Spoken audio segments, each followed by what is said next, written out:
ఒకరి ఇంట్లో కోడి గుడ్లు పెడుతూ ఉంటుంది. కోడి గుడ్లు పెట్టినప్పుడు ఏమంటే గుడ్లన్నీ ఏకమవుతా దగ్గర పెట్టిన గుడ్లని కోడి పొదుపుతూ ఉంటాయి. గుడ్లను పెడుతూ ఉంటుంది. గుడ్లను పెడుతుంటే ఒకసారి అన్నీ ఒక దగ్గర ఉంటాయి. ఒకసారి ఒక బాబు ఒకసారి మీరేగా స్కూల్కి వెళ్తూ ఉంటాడు. స్కూల్కి వెళ్తూ ఉంటే మధ్యలో ఆ బాబుకి ఏం కనిపించిందో గుడ్డు కనిపిస్తుంది. ఏం గడ్డ ఏ గుడ్డు? గద్ద. ఈ గద్ద గుడ్డు కనిపిస్తుంది. గద్ద గుడ్డు బాగుంది కదా బాబు స్కూల్ పోతూ బ్యాగులు తీసుకొచ్చేసి వాళ్ళ ఇంటికి తీసుకొచ్చి ఎక్కడైతే కోడి పొదిగినప్పుడు గుడ్లను పెట్టిందో ఆ గుడ్లలో ఈ గద్ద గుడ్డు కనిపిస్తుంది బాబు. అంత అర్థమవుతుందా?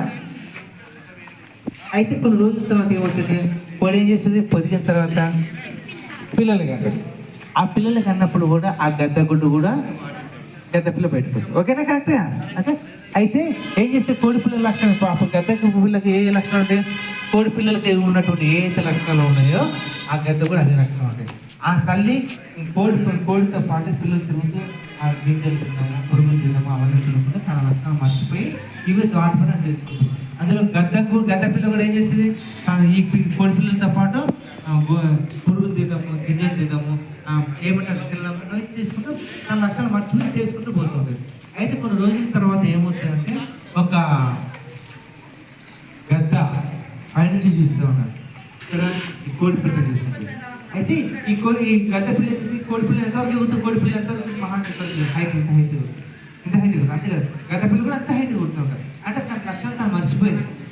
అయితే కొన్ని రోజుల తర్వాత ఏంటంటే ఆ వాటి పని చేసుకుంటూ పోతున్నప్పుడు ఒక గద్ద పైన ఆకాశం వచ్చేసి ఆ గద్ద పిల్ల ఎక్కడైనా తల్లి గద్ద పిల్ల గుర్తుపడుతుందిగా గద్ద ఎక్కడైనా, అరే గద్ద నువ్వేంటి మా జాతి దాన్ని ఇక్కడే ఉన్నవి ఏంటి అంటే జాతి గద్ద ఉంటే మా అమ్మాయి కోడి ఇక్కడ ఉంది, కోడి తల్లి ఇక్కడ ఉంది, నేను ఈ పిల్లలతో పాటు నేను తిరుగుతూ ఉంటాను అంటే లేదు నువ్వు మా జాతికి సంబంధించిన దాన్ని ఈ జాతి సంబంధించి కాదని ఆ గద్ద వచ్చి చెప్పిపోతామట. చెప్పిన తర్వాత అదేం చేస్తుంది, ఈ పిల్లలతో కోడి పిల్లలతో పాటు తిరుగుతూ గింజలు తినుకుంటూ పురుగు తినుకుంటూ ఉంటుంది అన్నమాట. కొన్ని రోజుల తర్వాత ఏంటి ఆ గద్ద పని చూపిస్తాం.